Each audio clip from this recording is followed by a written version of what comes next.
Eh bien, bonjour tout le monde. Avant de commencer l'épisode, j'en profite pour faire quelques petits messages et je vais commencer par remercier les Patreons, Véronique, Dominique et Claudine. Merci bien. J'aimerais pouvoir mettre plus de matériel exclusif Patreon. Bientôt, d'ailleurs, il va y avoir le Dragon Rouge, ma nouvelle édition avec quelques ajouts dont quelques annotations, des traductions de textes en latin et des nouvelles illustrations. Bref, j'aimerais en mettre plus, mais avec le travail à temps plein et les enfants, des fois c'est difficile de s'asseoir et de créer du contenu de qualité. Sinon, vous avez été très nombreux à écouter l'épisode hors série avec Ghislain Tachereau. C'était un bien beau projet de mon côté. Ça m'a sorti de ma zone de confort un peu. Et puis, ça a été quand même un gros travail de montage à faire. Ça l'a donné un épisode vraiment intéressant et je remercie encore Ghislain de bien avoir voulu participer. Entre-temps, le 18 octobre sortait son nouveau livre La physique de l'amour et je vous conseille d'aller vous garrocher en librairie pour l'acheter. Sur un autre ordre d'idée, vous avez sûrement remarqué que le son est légèrement meilleur. C'est parce que j'ai acheté un nouveau micro pour enregistrer les nouveaux épisodes. Par contre, dans l'épisode d'aujourd'hui, vous allez peut-être remarquer une petite variation de qualité. C'est un peu un épisode maudit, à mon avis. Ça fait plus d'un mois et demi que je travaille dessus et entre-temps, mon téléphone est mort et c'est justement sur mon téléphone que j'enregistrais les épisodes. J'ai eu toutes les misères du monde à récupérer mon épisode dans l'appareil, puis après, c'était mon micro qui fonctionnait plus. Mais bon, au final, tout se termine bien, puis en plus, le fait que ça a été plus long, ça m'a permis d'approfondir mes recherches sur l'épisode. Donc avec tout ça, je pense pas que ça va être possible de sortir un épisode tous les lundis comme j'ai fait avec la saison 1. Mais aussitôt que les épisodes vont être prêts, je vais les mettre sur Internet. Fait que merci d'être là et bon épisode.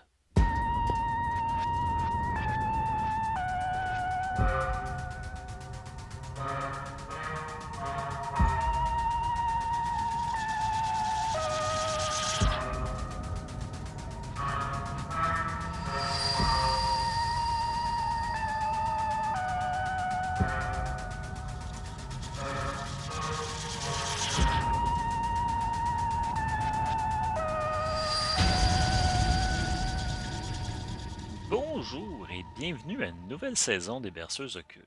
C'est bientôt le temps des fêtes et quoi de mieux que de parler un peu du diable pour se mettre dans l'ambiance.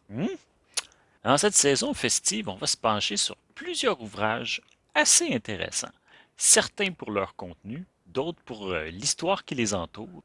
Oui, parce que souvent, forcément, c'est pas l'ouvrage lui-même qui est passionnant, mais bien tout ce qui l'entoure, le contexte, l'époque, bref. On va s'intéresser particulièrement à des livres qui ont amené leur auteur sur le bûcher ou encore en prison pour finir leur jour pathétiquement.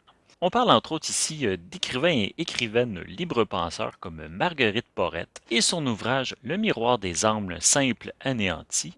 Bref, on va pas s'ennuyer des sujets chauds, chauds, chauds, je dirais même brûlants.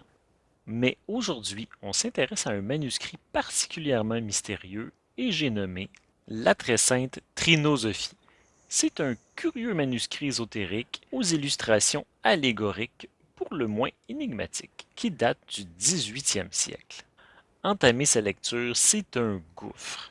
C'est pas tant que l'ouvrage est long qu'on se prend au jeu d'essayer de comprendre toutes les allégories et les mystères du livre, qui au fond sont pas vraiment déchiffrables. Du moins, pas pour le commun des mortels, dont je fais partie.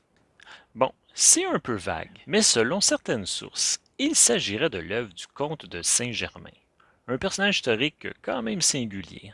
Voltaire disait de lui qu'il savait absolument tout. C'est pas rien. Outre ses connaissances en sciences et en alchimie, il était reconnu par ses contemporains comme un homme très cultivé, un habile musicien et un pas pire peintre. Paraît-il que quand on avait besoin de repeindre une pièce, c'est toujours lui qui faisait les moulures. Il dépassait jamais, même pas besoin de masking tape. D'ailleurs, Madame de Pompadour disait qu'il était très habile de son pinceau. En tout cas. Plus sérieusement, c'était un bon ami du roi Louis XV. Rien de moins. C'est un personnage qui a gravité autour de la royauté, ainsi que plusieurs figures majeures de l'histoire, justement comme Voltaire, Madame de Pompadour et Casanova. Et ça, c'est sans compter qu'il était un habitué de la fraternité de la Rose-Croix. Il avait sa carte optimum. Mais qu'est-ce qui est intéressant avec le comte, c'est qu'il avait la réputation d'être immortel. Mais bon, il avait aussi la réputation d'être un escroc, un menteur, bref, un bullshiteux. Par contre, il faut lui donner, il n'a jamais prétendu être immortel, mais il l'a jamais nié. Sa réputation s'est construite d'elle-même. Dans les soirées mondaines où il était probablement pique-assiette, c'était un beau parleur qui faisait tourner tous les regards. En même temps, c'est compréhensible, hein? Un beau monsieur poudré, légèrement efféminé, avec une forte odeur de sueur cachée sous une tonne de parfum. De quoi charmer la haute bourgeoisie. Mais ce qui entretenait le fait qu'il était immortel, c'était sûrement son utilisation habile du conditionnel dans ses discussions. C'était sa façon de faire penser qu'il avait rencontré des figures majeures du passé sans s'incriminer. Du genre, vous savez, j'aurais bien averti ce bon Louis X de ne pas boire le vin qu'on lui offrait sans au préalable avoir fait goûter. Mais vous savez comment il était, hein? Il n'aurait rien voulu savoir. Il était têtu comme un mulet, le con. Bref, ça donne une idée de son génie. Je pourrais encore m'étendre sur le sujet du conte pendant bien longtemps. Mais je ne vais pas le faire pour deux bonnes raisons. Premièrement, parce que ça a été déjà largement traité. Entre autres à l'émission Franck Ferrand raconte, qui est disponible en podcast. Il y a un épisode justement sur le conte de Saint-Germain et c'est, comme d'habitude, merveilleusement présenté. Et ici, au Québec, le podcast Dossier Bizarre s'est penché sur le sujet également. Et deuxièmement, c'est que je compte m'intéresser plus au livre qu'à l'auteur. Qui plus est, il y a un doute légitime sur l'attribution du conte comme auteur de l'ouvrage. Parce que oui, certaines personnes pensent plutôt que le manuscrit serait l'œuvre du comte Gagliostro. Un petit doute qui m'habite aussi. La raison est plutôt simple d'ailleurs. C'est que sur la première page du manuscrit, il y a une note écrite au crayon. Ce manuscrit unique est celui que possédait le fameux Gagliastro et qui a été trouvé à Rome par Masséna chez le grand inquisiteur. Pour vous mettre un peu en contexte, Gagliastro, ou plutôt Giuseppe Balsamo, c'était un aventurier sicilien qui est décédé de sa belle mort, soit d'une crise d'apoplexie dans une prison pontificale où il avait été emmuré. Pas particulièrement cool, mais comme on dit, on récolte ce qu'on sème. Hein? Gagliastro était connu comme étant un escroc, un faussaire, voire même peut-être un espion. En quelques mots, lui et le comte de Saint-Germain ont quand même plusieurs points en commun, dont un certain intérêt pour l'alchimie. Mais pourquoi on pense que Gagliastro serait l'auteur et pas le comte de Saint-Germain? Eh bien, parce que l'auteur du manuscrit, dans son introduction, explique qu'il rédige ces lignes d'un cachot de l'Inquisition, heureux de pouvoir transmettre son savoir à un certain Philochal, à qui le livre est dédié. À l'avis de l'auteur, il n'y a pas de doute, il va finir ses jours enfermé. Il avertit d'ailleurs son élève des dangers du pouvoir incroyable qu'il va lui transmettre, parce que c'est les abus et l'indiscrétion qui l'ont mené là où il est aujourd'hui. Il exhorte donc son ami à poursuivre ses traces. C'est une situation fâcheuse qui ressemble beaucoup plus à celle de Gagliastro, qui a fini justement ses jours dans une prison pontificale. Le comte de Saint-Germain, de son côté, n'est pas allé en prison, du moins pas très longtemps. Et même si on ignore la date de sa naissance, on sait toutefois la date de sa mort, 1784. Et ça, à l'âge vénérable de 93 ans. Il s'est étouffé avec un Joe Louis. C'est une belle façon de partir. Bref, on dit que le manuscrit aurait été perquisitionné par l'Inquisition sur la personne de Gagliostro en 1789 à Rome avant son incarcération. C'est bien possible. Il aurait aussi pu être écrit pendant son incarcération et confisqué par un membre de l'Inquisition ou encore, pourquoi pas, arraché de ses doigts morts sur sa carcasse. Mais là encore, c'est tout plein de suppositions. Des suppositions qui laissent penser que ce qui est écrit dans le livre est vrai. Mais dans les faits, l'auteur n'était probablement pas en prison quand il a écrit cet ouvrage-là. Est-ce qu'il s'est inspiré justement de l'histoire de Gagliastro? Ben, c'est possible. Petit avis personnel, il s'agit quand même d'un très bel ouvrage, avec une calligraphie assez soignée, des enluminures bien réalisées, des lettrages ornés minutieux. Je ne connais pas exactement les conditions des prisons pontificales, mais il paraît que son expérience d'incarcération n'a pas été particulièrement chill. Donc je pense pas qu'un ouvrage aussi soigné a pu être conçu dans un cachot humide et dégueulasse. Peut-être qu'il a été écrit avant. Ça faisait déjà un petit moment qu'il était en fuite, donc peut-être qu'il avait une petite idée de qu'est-ce que l'avenir lui attendait. Il est aussi possible que ce soit le comte de Saint-Germain qui lui ait remis le manuscrit. Selon certaines sources, les deux hommes se seraient déjà croisés dans le passé. Mais dans le fond, le livre aurait pu être écrit par n'importe qui. Donc, pour l'instant, je ne vais pas plus m'intéresser à l'auteur présumé. parce qu'il y en aurait long à dire sur le comte de Saint-Germain, et que le but de l'épisode, c'est plus de se pencher sur l'ouvrage et non sur l'auteur, comme je l'ai dit plus tôt. Bref donc, rien de bien clair sur les détails entourant l'origine de sa création. Par contre, par la suite, l'épais brouillard de mystère se dissipe un peu. Ce qu'on sait, c'est que dans les alentours de 1790, l'Inquisition possédait le livre à Rome. Le 11 février 1798, sous les ordres du général Louis-Alexandre Berthier, les troupes françaises envahissent les États pontificaux et s'emparent de Rome. Après un petit bout, Berthier y est un petit peu tanné de son assignation et laisse sa place à André de Masséna, un militaire renommé et respecté et futur maréchal d'Empire. Un bon gars, mais bon, il a un petit peu la morale discutable. Il est cupide que le Christ. Puis son petit péché mignon, c'est le pillage. En dehors de sa vie militaire respectable, c'était un tout croche. Ça serait donc pendant le pillage qui a suivi sa nomination que Masséna aurait mis la main sur le dit manuscrit. Plus tard, le manuscrit reviendra à l'un de ses fils, le prince de Masséna. Il sera finalement acheté lors des ventes des biens du prince après sa mort. Il fait partie maintenant d'une grosse archive de la médiathèque de Troyes. Puis là, je vous entends. Vous vous demandez certainement comment se porte le livre aujourd'hui. J'imagine. En tout cas, moi je me le demandais, et soyez rassurés, il se porte bien. Comme on me l'a expliqué, les manuscrits dans son genre, peints ou enluminés, se conservent plutôt bien.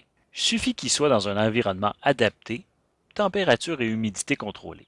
J'étais curieux de savoir s'il était souvent manipulé ou s'il restait sous clé dans l'obscurité à longueur d'année. J'ai donc décidé d'embêter un peu le personnel de l'établissement, très sympathique d'ailleurs. On m'a expliqué que oui, le livre est régulièrement manipulé. Il n'est pas accessible au public, c'est pas n'importe qui peut le tripoter. C'est bien compréhensible. Par contre, on y accorde l'accès lors des demandes justifiées par des professionnels ou par des scientifiques mandatés par leur université. Sinon, il est manipulé à l'interne lors d'opérations de rangement et de dépoussiérage. Et puis, évidemment, le livre est présenté parfois dans des expositions, la dernière date de 2019. Finalement, le manuscrit ne doit pas se sentir trop seul. Il fait partie d'une collection de presque 4000 manuscrits de toutes sortes d'époques, dont la plupart est considérée comme précieux. Tout ça pour dire chapeau à la médiathèque de Troyes. Personnel très sympathique, qui prennent le temps de répondre aux questions de fatigants comme moi.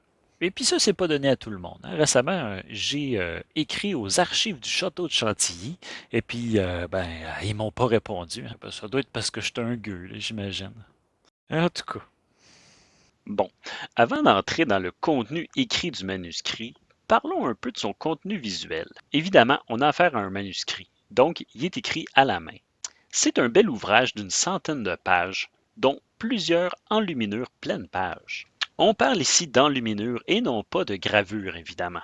La différence est assez simple. La luminure, c'est une décoration, une illustration réalisée à la main pour embellir un manuscrit. Il y en a plusieurs types d'ailleurs. Les pleines pages, les insertions entre les paragraphes ou chapitres, les lettrines ou encore les lettrines historiées, full en vogue au Moyen Âge. Le monde tripait là-dessus, c'était foufou. L'enluminure, c'est un peu comme le papier peint de haut de mur des années 90. C'est un peu mort. À l'époque, c'est devenu démodé quand quelque chose de vraiment hot a été remis de l'avant, la gravure. Faut dire, c'était de shit. Ça permettait de répliquer un dessin sans effort. Et avec l'invention de l'imprimerie en 1450, la gravure devient le procédé idéal à l'illustration de la littérature. Évidemment, les enluminures sont encore utilisées dans le cas des manuscrits uniques, comme c'est le cas ici. La très grande trinosophie en contient de nombreuses qui sont pour le moins énigmatiques et parsemées d'écritures cryptées. En gros, on a 12 chapitres, chacun séparé par une illustration pleine page. Puis généralement, on a une illustration de début et de fin de chapitre. Dans l'ensemble, il y a une inspiration très gréco-romaine à tout ça. Autant dans les illustrations, par leur architecture puis par l'apparence des personnages, mais également dans le texte, par sa forme puis ses intrigues. Mais ça, on va y revenir. L'aspect le plus mystérieux de l'ouvrage, c'est sans nul doute à la fin, où on retrouve cette illustration pleine page. Et contrairement à ceux qu'on a rencontrés plus tôt dans le texte, qui représentaient des scènes allégoriques avec des personnages et qui étaient quand même vaguement expliquées ou décrites dans le texte, ici on tombe dans le total mystère. On n'a le droit à aucune mise en contexte. En gros, c'est une série d'hiéroglyphes de forme géométrique formés par divers systèmes de chiffrement, dont certains qui me sont légèrement familiers. On retrouve entre autres des lettres cryptées des Templiers. Fait que dans le fond, au final, on nage dans l'inconnu. Puis dans le fond, c'est la meilleure manière de finir l'ouvrage, fidèle à son contenu énigmatique. Pour ceux qui aimeraient le parcourir, il est disponible en entier sur le portail de la médiathèque de Troyes, sous la cote MS 2400. Ça vaut le détour. Bon.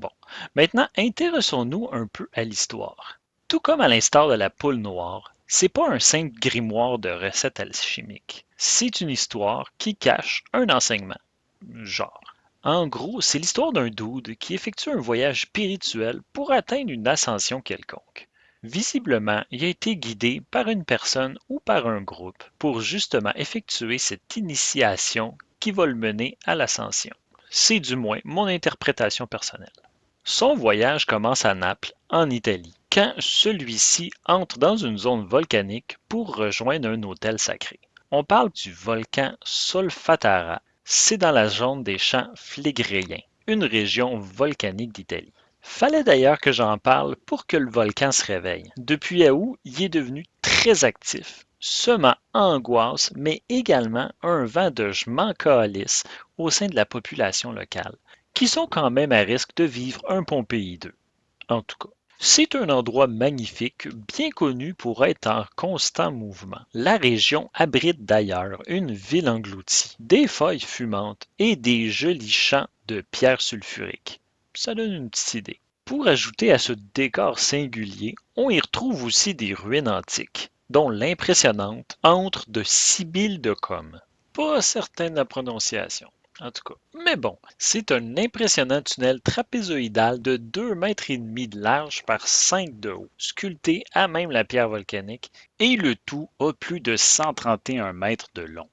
C'est pas rien. Ça a été découvert en 1832. L'endroit a de quoi inspirer. On dit qu'il s'agirait de l'entrée des enfers de l'épopée de Virgile. Juste ça. Ce petit détail-là va avoir son importance plus tard, mais sur ce, assez papoté, et commençons avec un premier extrait. Il est toi nuit, la lune cachée par des nuages sombres ne jetoit qu'une lueur incertaine sur les blocs de lave qui environnent la Solfatara. La tête couverte d'un voile de lin, tenant dans ma main le rameau d'or, j'avançais sans crainte vers le lieu où j'envoie reçu l'ordre de passer la nuit. Errant sur un sable brûlant, je le sentois à chaque instant s'affaisser sous mes pas. Les nuages s'amoncelaient sur ma tête, l'éclair sillonnait la nue et donnait une teinte sanglante aux flammes du volcan. Enfin, j'arrive, je trouve un autel de fer, j'y place le rameau d'or mystérieux. Je prononce les mots redoutables. À l'instant, la terre tremble sous mes pieds, le tonnerre éclate, les mugissements du Vésuve répondent à ses coups redoublés. Ses feux se joignent aux feux de la foudre, les chœurs des génies s'élèvent dans l'air et font répéter aux échos les louanges du Créateur. La branche consacrée que j'avais placée sur l'autel triangulaire s'enflamme. Tout à coup, une épaisse fumée m'environne. Et dans les profondeurs de la nuit, un gros chat idiot chiale comme un cave devant sa gamelle, sans aucune raison apparente, puisque celle-ci est pleine, et qu'il y a de l'eau à côté. Il est tout bonnement idiot. Ouais, il se crame le chat.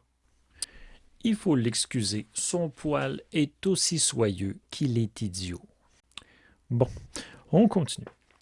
La branche consacrée que j'avais placée sur l'autel triangulaire s'enflamme tout à coup. Une épaisse fumée m'environne. Je cesse de voir, plongé dans les ténèbres. Je crus descendre dans un abîme. J'ignore combien de temps je restai dans cette situation, mais en ouvrant les yeux, je cherchai vainement les objets qui m'entouraient quelque temps auparavant. L'autel du Vésuve, la campagne de Naples, à voix fuit loin de mes yeux. J'étois dans un vaste souterrain, seul, éloigné du monde entier. Près de moi était une robe longue, blanche, son tissu délié me sembla composé de fils de lin. Sur une masse de granit était posée une lampe de cuivre. Au-dessus, une table noire chargée de caractères grecs m'indiquait la route que je devais suivre. Je pris la lampe et après avoir revêtu la robe, je m'engageai dans un chemin étroit dont les parois étaient revêtues de marbre noir. Il y avait 3000 de longueur. Mes pas retentissaient de manière effrayante sous ces voûtes silencieuses. Enfin, je trouvai une porte. Elle conduisait à des degrés. Je les descendis. Après avoir marché longtemps, je crus apercevoir une lumière errante. Devant moi, je cachai ma lampe. Je fixai mes yeux sur l'objet que j'entrevoyais. Il se dissipa, s'évanouit comme une ombre. Sans reproche sur le passé, sans crainte sur l'avenir, je continuai ma route. Elle devenait de plus en plus pénible. Toujours engagé dans des galeries composées de quartiers de pierre noire, je n'osai fixer le terme de mon voyage souterrain. Enfin, après une marche immense, j'arrivai à une place carrée. Une porte s'ouvrait au milieu de chacune de ses 4 faces, et elle était de couleurs différentes, et placée chacune à l'un des 4 points cardinaux. J'entrai par celle du septentrion. Elle était noire. Celle qui me faisait face était rouge. La porte de l'Orient était bleue. Celle qui lui était opposée était d'une blancheur éclatante. Au centre de cette salle était placée une masse carrée. Une étoile de cristal brillait sur son milieu. On voyait une peinture sur la face septentrionale. Elle représentait une femme nue jusqu'à la ceinture. Une draperie noire lui tombait sur les genoux. 2 bandes d'argent ornaient son vêtement. Dans sa main était une baguette. Elle la posait sur le front d'un homme placé vis-à-vis d'elle. Une table terminée par un seul pied était entre eux deux. Sur la table était une coupe et un fer de lance. Une flamme soudaine s'éleva de terre et sembla se diriger sur l'homme.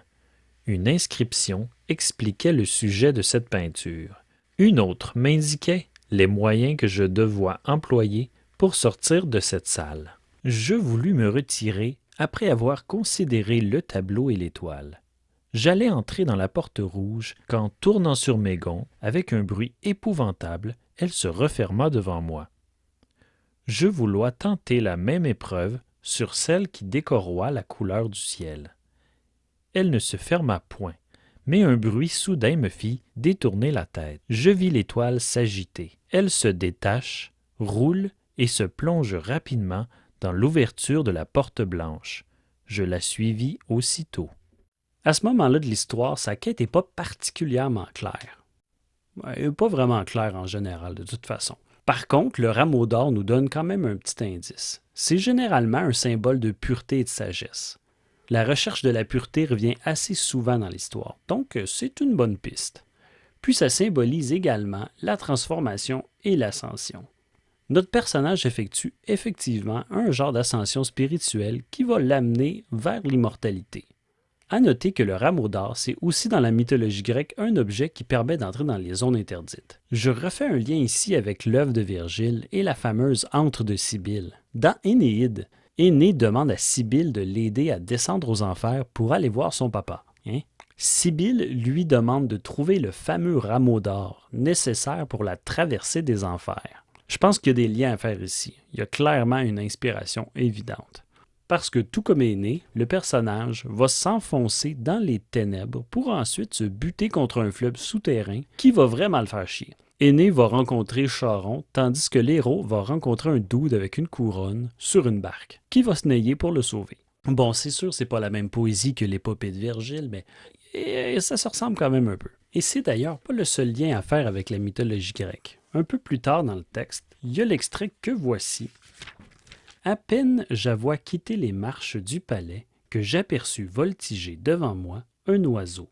Mais celui-ci avoit 2 ailes de papillon outre les siennes. Une voix sortant d'un nuage m'ordonna de le saisir et de l'attacher. Je m'élançai après lui. Il ne volait pas, mais il se servoit de ses ailes pour courir avec la plus grande rapidité. Je le poursuivis, il fuyait devant moi, et me fit plusieurs fois parcourir les plaines dans toute son étendue. Je le suivis sans m'arrêter. Enfin, après 9 jours de course, je le contraignis d'entrer dans une tour que j'avais vue. Les murailles de cet édifice étaient en fer, 36 piliers de même métal les soutenaient. L'intérieur et toit de même matière, incrustés d'acier brillant. À peine l'oiseau fut-il entré qu'un froid glacial sembla s'emparer de lui. Il fit de fins efforts pour mouvoir ses ailes engourdies. Il s'agitoit encore, essayant de fuir, mais si faiblement que je l'atteignis avec la plus grande facilité. Je le saisis et lui passa un clou d'acier à travers les ailes. Ouais, ça c'est pas bien fin, là, mais c'est quand même assez similaire à un des travaux d'Hercule étant d'attraper la biche de Sérénie. Ça l'a pris plus d'1 an à Hercule à attraper la fameuse biche, tandis que notre personnage, lui, ça y a pris 9 jours à attraper son espèce d'oiseau. Ça doit être parce qu'il était plus en shape qu'Hercule. En tout cas, la biche, elle, s'est épuisée, tandis que l'oiseau, il a comme gelé. Mais sinon, la thématique est assez la même. Donc, dans le texte, on peut quand même assez facilement déceler les inspirations, mais c'est d'une exécution qui est beaucoup moins mémorable. Faut pas s'attendre à retrouver la finesse de la poésie de Virgile, du genre « Nul ne peut des enfers aborder le chemin, si l'arbre aux cheveux d'or ne décore pas sa main. » On retrouve plus des phrases simples avec des temps de verbe assez désagréables à lire. Ouais. Bref, au fil des chapitres, notre personnage a à accomplir certains travaux. Et puis, dans sa forme, j'ai trouvé que c'était pas sans rappeler les 12 travaux d'Hercule. Genre, bon, sauf que Hercule a dompté le taureau de Grétois, pendant que notre personnage, lui, il faut qu'il se lave pendant 3 jours. Mais bon, c'est pas sans danger d'être aussi fripé qu'un vieux raisin californien qui fait du jazz. C'est peut-être obscur, cette référence-là. Hey, le chat, est-ce qu'on la garde? Ok, je te fais confiance. Donc oui, dans le texte, on peut déceler certaines inspirations et il y a beaucoup d'allégories et de sens cachés. C'est quand même un ouvrage qui est agréable à parcourir. Puis les images, on a envie de les scruter pour essayer de découvrir les secrets qu'ils cachent. C'est vraiment le genre de texte qui donne envie de pousser la recherche un peu plus loin. Moi, entre autres, j'ai décidé de fouiller un peu la correspondance de Voltaire pour trouver des mentions au comte de Saint-Germain. J'en ai trouvé quelques-unes, mais rien qui méritait vraiment qu'on s'y attarde. Par contre, c'est toute une job, parce que, comme disait Madame de Pompadour, Voltaire y écrivait en tabarnak. Bon, c'est pas comme ça, mot pour mot, qu'elle le disait, mais quand même. Tout ça pour dire que c'est quand même une correspondance impressionnante. Plus de 15 000 lettres à peu près 1400 personnes. Si vous cherchez un passe-temps qui va vous occuper beaucoup de temps, je vous conseille de toutes les lire. Ça se fait à peu près en 13 volumes. Une coupe de soirée tout ou plus. Et c'est ce qui termine l'épisode d'aujourd'hui. Je vous invite à aller voir la version vidéo de l'épisode qui est sur YouTube. Avec l'aide entre autres de l'intelligence artificielle, j'ai mis en image certaines parties du texte. J'ai eu beaucoup de plaisir. Et vous allez pouvoir aussi retrouver toutes les images qui sont dans le texte.